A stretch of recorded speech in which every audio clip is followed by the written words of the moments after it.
The Reasonably Amazing Adventures of Flash Gordon, a title that promises a moderate level of amazement and delivers precisely that. Last week, Flash Gordon, at Queen Azura's urgent suggestions, turned the combustion ray gun on the attacking Hawkmen, which, quite inconveniently for the Hawkmen, resulted in their rather fiery descent to the ground. A bit of a downer, really. Dr. Zarkov, demonstrating the kind of leadership that makes you go, ordered his men to retreat and led them to a nearby tunnel. Then he planned to shut out the flames with a wall of chemical ice. Because obviously, when facing a blazing inferno, who wouldn't think of, wait for it, ice. And speaking of ice, this chilling tale is brought to you by Ice Inc. Incorporated. Through the modern marvels of ice, beverages can now be cooled exclusively with our product. Say goodbye to that hot toddy, embrace the new cold toddy marvel of the modern age. Our ice laughs in the face of warmth, the savior to your beverages. Ice, not just any ice, but the coldest, most refreshing crystalline wonder. Ice from Ice Inc. Incorporated. Great for parties, social events, or your regular family get-together. Delivered to your doorstep, available in cubed, crushed, or block. Our ice is so cold we even use it to keep our own ice frozen. Ice! Try it! Not available in Youngstown, Ohio. Back at Azura's palace, Dale and Thune were told by Marr the spy that he had decided to carry out his daring escape attempt to find Dr. Zarkov. While Flash and his officers were probing around the tunnel where Zarkov and the Hawkmen were barricaded, Saul tried to persuade Queen Azura that Flash was not capable enough to be in command of the Blue Magic Men army. At that moment, Flash rode up, presumably on something heroic, like a space stallion. And Saul urged Azura to listen to what he proposed, and then chose which man was better qualified to head the army. Without hesitation, Flash declared the only thing to do was to have snow cone battles, ice cream eating contests, and a hilarious award ceremony for the best flavors created. Who will Queen Azura choose? Will Marr's escape be less of a debacle than his espionage? Now, the Blue Magic Army charges to attack the barricaded Hawkmen. Suddenly, Saul, furious at being displaced as general by Flash, aims at Flash's back and pulls the trigger. Flash! Flash's horse tumbles and pitches forward dead. Flash is hurled to the ground. Stop charging! Azura makes her way to Flash's side as Saul looks on. Flash, my prince, are you hurt? Oh, speak to me, my glorious one. Oh, Flash, art thou struck by yonder cruel fate? Speak, I beseech thee with voice so great. Flash, here, take thy helmet, some kind soul attend. Unveil thine eyes, mine beloved, let this not be thy end. What light through yonder visor breaks? It is mine eyes that open for Dale's sake. Oh, joyous day! His gaze doth meet to mourn. My prince, thou art bruised, but not forlorn. But hold, mine ears doth deceive. Dale? Quick, lend aid. Let not our prince grieve. Fetch yon stimulant from this flask. Make haste, make speed. Azura, my radiant beacon, 'tis thine voice I hear. Pray, why dost we converse in tongues of yesteryear? Oh, my prince, in thine dire strait, methought the touch of the dramatic did our plight narrate. Forsooth, when faced with death's dark door, grand words seem less of a bore. Oh, Flash, my celestial guide, my noonday flame, arise, let foes of ours fear thy name, and yet thou art whole, none worse for wear. All jests aside, thanks not to Saul, I swear. Well, your majesty, What? You shot Flash in the back. Oops! Did I? Let's away from this place, with love as our guide, and leave behind Saul's less helpful side. Flash, be quiet. What the hell was in that flask? Saul, I saw you shoot him. For making an attempt on Flash's life, you shall die by my sword. No, don't do it, Azura. I much prefer autoerotic asphyxiation if I must die. Seems like you've thought of this before, creepy man. Don't kill him, Azura. He deserves to die. This was an act of treachery. It was an accident, Queen Azura. You see, a sudden solar flare caused a magnetic surge right through my ray gun. It's science! Let him go, Azura. No. My laser gun is haunted. A mischievous spirit must have pulled the trigger when I wasn't looking. I'll take your word for it. I won't. My gun must have been entangled with another dimension where it was being fired. Not my fault. It's growing dark, and we can't have a moment's delay. I've been told on very good authority, mind you, that Butterfinger syndrome is going around. It's a terribly slippery condition. Fingers lose all sense of decorum and slide about willy-nilly. 1 minute you're holding a teacup, the next your laser is zapping away. Very well. I'll get behind the lines and thank your prince's generosity that you live, soul. Thank you, sire. Thank you, gracious queen. This won't come back to haunt you. And now for a fresh mount. Oh, you said you were in a hurry. No, different this time. In this case, my horse is dead. Ugh, too bad. Then take my horse, Flash. Actually, you know, with it growing dark by each second, perhaps you and I should camp here for the night and attack at daylight. We could. But the Hawkman may escape during the night, Azura. Yes, indeed. However, a night under the stars could bolster our strength for the morrow's fray. But the Hawkman, Azura... Oh, but consider the tactical advantage, dear Flash. The darkness, it blankets all in mystery. Even the Hawkman must succumb to the night's embrace.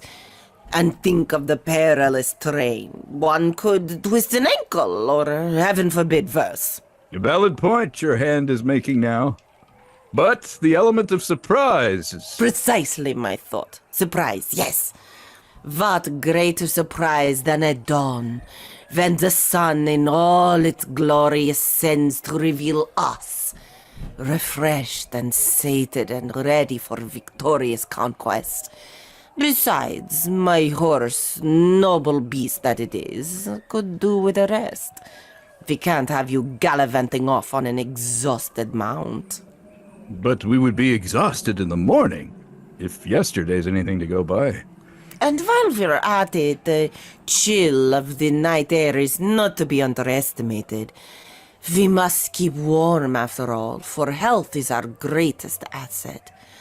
Let's return to our shared tent for conservation of body heat. Ah, yes, warmth is crucial. Yes, very well, Azura. Let us camp here for the night and attack at dawn. I'll show you my big plans.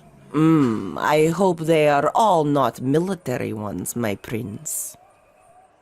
They are. And so, our intrepid heroes settle down for the night, with Azura's clever ruse successfully unfolding. But what dreams may come when they do sleep under the twinkling stars?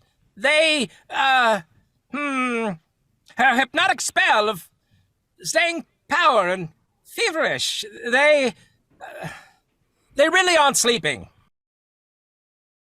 That night, back in Azura's palace, the chief cook closes the kitchen until the morning shift comes on, and Dale and Thune march out with the other slaves. I'm worried, Thune. There's frankly a lot to worry about, Princess. Thanks. Marr is taking an awful risk. He'll never be able to find his way through the enemy lines to Dr. Zarkov. Leave it to Marr. He was clever enough to get into the palace and then follow all of my improvisations with that guard. He'll get back to Zarkov somehow. Halt! Ladies to your quarters. Thune, do you really think Marr will get to Zarkov in time to warn him? Of course. Why are you asking again? I heard one of the guards say that their army had the Hawkman bottled up in a tunnel somewhere. If that is so, Princess, Zarkov can't be very far from here. It ought to be easy for Marr to see the lights of the campfires, then he'll make his way straight to the battle lines. Oh, I hope he gets there in time. Azura has her evil tendrils in Flash so deep. Yes, and his in her. Oh, Zarkov may not know why Flash is so enthusiastically at the head of the Blue Magic Men. He may think Flash is a traitor and try to kill him on sight. I know I'm tempted to. True, Princess. But on the other hand, Flash, not recognizing Zarkov as his friend, may kill him. Oh, no, Thune. I know. No, I mean my room here.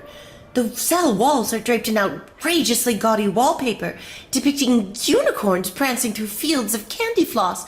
The bars are painted in bright, sparkling pink and adorned with fake gemstones that light up intermittently. Dear Lord. I've never felt more insulted and bedazzled at the same time. The god pushes Dale into a small cell.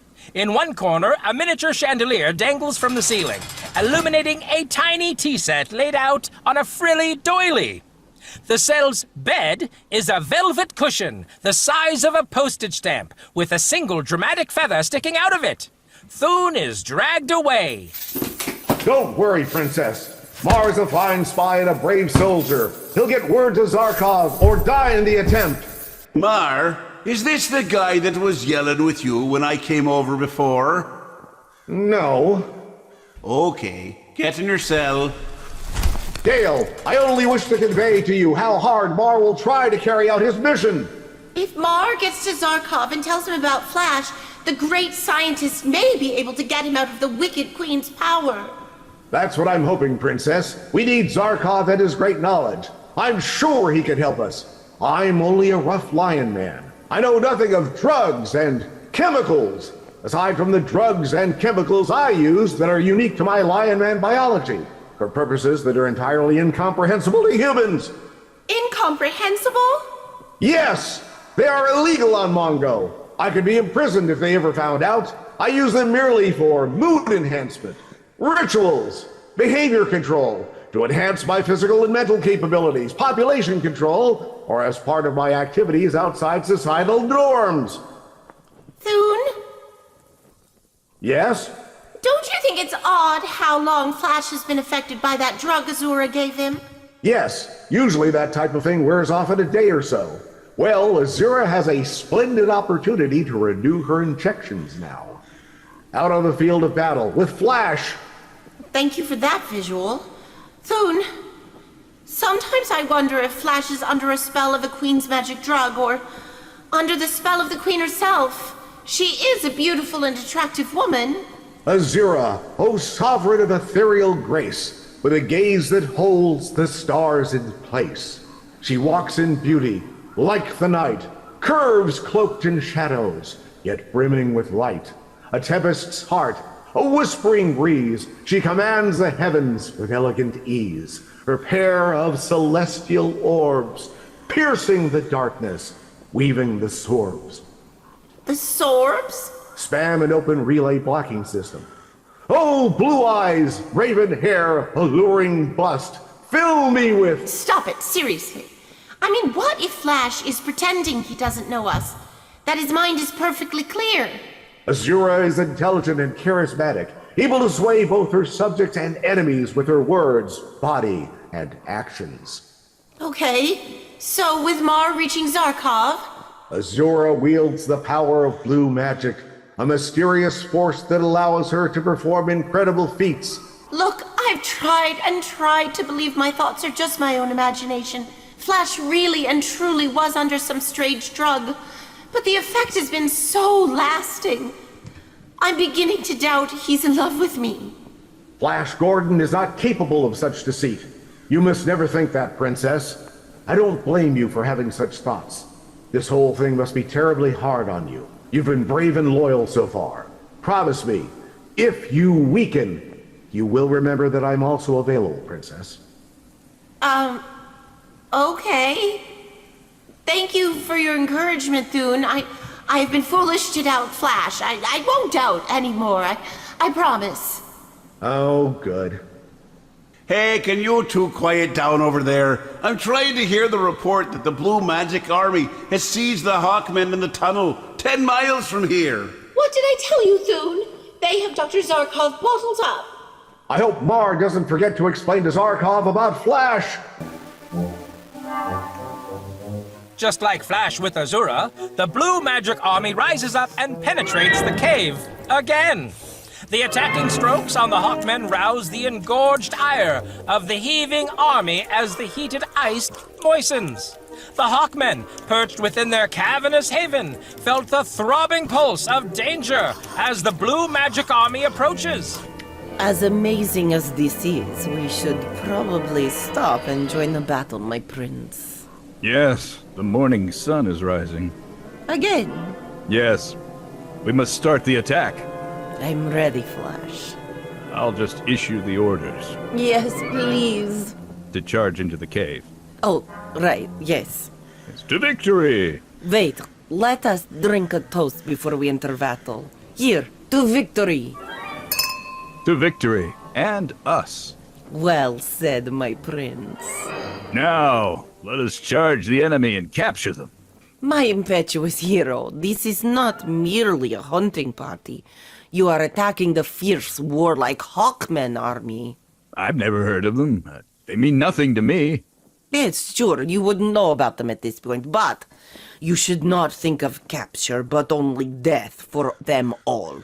You don't want to appear weak to the others. I see. That sorcerer, Saul, been saying things against me. He told you that because I'm a stranger in your land, I'm not to be trusted. Well, he has more than hinted at that, I admit. He's a jealous fool. With post-nut clarity, I see he's angry because you appointed me instead of him. I didn't think you'd lose faith in me, Azura. Lose faith in you? Yeah, you had me up until morning so that you might decide whether to trust me to lead the charge. And even now you can't make up your mind. Very well, I'll make it easier for you. What? What are you going to do? I hand you my sword. This time it's my resignation as commander-in-chief of your army. There. Wait, this is awfully fast, my impulsive prince. You must understand. It wasn't because I've lost faith in you that I asked that question. Another reason prompted me. Oh, but never mind to that. To show you my faith in you is not shaken, here is your sword again. Let's go into the tent and I shall show you that you are still my commander-in-chief. All right. Azura, you humble me. I deeply appreciate your confidence in me. Forgive my actions a moment ago. I accept my command again. And I'll fight twice as hard on your behalf. I believe that. It's now the afternoon. I should probably finally give those orders to charge. Wait, I have something I want to give you. Honestly, he's sore. Then, guard, bring it here. All right, what is this? That thing you wanted me to also use in the tent? No, it's a torpedo. When you get close enough to the Hawkmen, throw it into their nest. I told you I don't want to kill them. The torpedo does not kill, but when it explodes, the fumes will turn the Hawkmen into ice statues. Oh, my beautiful queen. How can anyone hope to fight against you? I go to conquer in your name. Prepare for another attack. Follow me. Meanwhile, inside the tunnel, Zarkov and his men wonder at the sudden stopping of the front and rear bombardment, which has been going on all night, there and in Azura's tent. The bombardment has stopped. That is very strange. Perhaps Azura has given up, Prince Zarkov. More likely it means that they will now attack. Look, Commander! Someone's running up to the entrance alone! What is this, some kind of trick? It may be. Look, there comes the enemy. They are shooting at our visitor. I see little clouds of dust rising from the ground behind him. Of course, that could be their own man. They aren't very bright, you know. True. Well, why don't they get that man running there? He's almost upon us. Prepare to fire! As Zarkov prepares to fire as he stands up from the nearest trench. Ready? Hold, Commander, it's Captain Marr. Quickly, cut a hole in the ice. Get him inside. No, he'll be killed if we do not get him inside. Make a hole for the ice in him. Yeah, that's it. The hole needs to be bigger for Marr. The enemy is attacking. Hurry, men, get that ice broken through. What have you to report, Marr? Dr. Zarkov, He's Prince Zarkov. Dr. Prince Zarkov, the enemy is right behind me. I'd hoped to get here in time to warn you. Put him inside! Commander Flash Gordon is... I died! Ah! He's hit! Put him inside! Flash Gordon is what? Ma, speak, man! Ma! Why did you cry out in Japanese? Just as Ma was going to reveal something about Flash. He would have made it too if he hadn't worn his lucky neutronium high-density boots. And that magic cactus overcoat with the sentient wig that looks like a feral rat. Here comes Flash Gordon now, riding ahead of the Blue Magic Army. Ahead of the army? Yes. Then he has deserted us. Or perhaps they're after him too, like Marr. True. Stand aside. Let me be the first to welcome Flash to our ranks. Flash Gordon! Flash, my friend! Look out, Commander, he's throwing a torpedo! Oh shit, that idiot! You don't throw a torpedo! Flash! What will happen to Prince Dr. Zarkov and the gallant Hawkman when the freezing fumes of the bomb turn them into living icicles? Brave listeners, we close another thrilling adventure of the reasonably amazing adventures of Flash Gordon, the intrepid space voyager. Stay tuned to this station for next week's electrifying episode, Flash Gordon and the Cool Way to Win, Part 3. But fear not, dear listeners, for the adventures don't end here. See amazing characters and full-color pictures next Sunday in the Comic Weekly, which is an integral part of your Sunday's newspaper, with better and larger pictures and more easily read captions. What a treat is in store for you next Sunday, The Chronicles of Dr. Doodlebug. Follow the hilariously harebrained schemes of Dr. Doodlebug and his assistant, Sir Wimpy Watkins, as they attempt to invent the world's first laugh-powered car, the Gigamobile, while evading the dastardly plots of their rival, Baron Von Chuckles, who's suffering from a spinal degenerative disease. It's full-throttle fun and high-octane hilarity and all those other funny fellows, just twice as large. And don't forget, our date next week at the same time for another thrilling chapter in the amazing interplanetary adventures of Flash Gordon!